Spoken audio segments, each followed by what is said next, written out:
Excellent. We can start on our windmill with all deliberate speed. Dad, are you absolutely sure? The neighborhood association did pass a rule specifically banning windmills.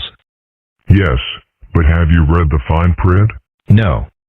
By windmills, they meant that thing Millicent does where she waves her arms in a circular motion and runs directly at people. It's my signature move.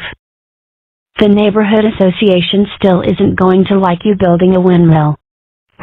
You let me worry about that. I was going to ask you, though, if you'd allow me to provide your daughter with a bit of an educational experience. Isolde will be returning to the District of Columbia. I thought Millicent and Ozymandias might like to go for a few days.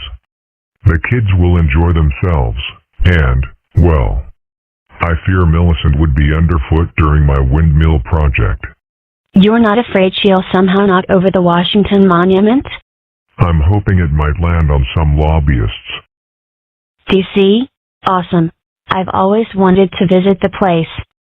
The belly of the beast. The beating heart of a beautiful but wayward dream. The nerve center of a giant. The primitive lower brain that drives a lumbering dinosaur.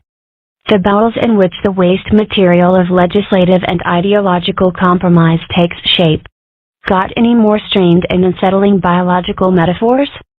The vestigial gallbladder of a semi-functional governing idea. The obstructed nasal passages of. Okay, I'm done. Now, Isolde, I am willing to trust you with my daughter's well-being for a few days. You're no younger than most of the babysitters I hire.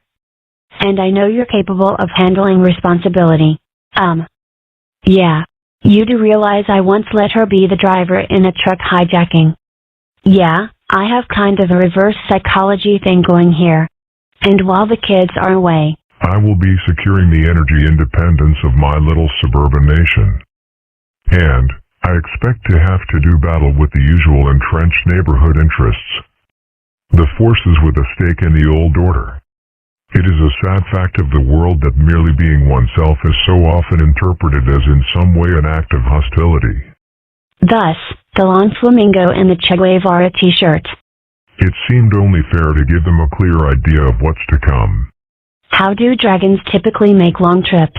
Plane? Car? Bus? Nah.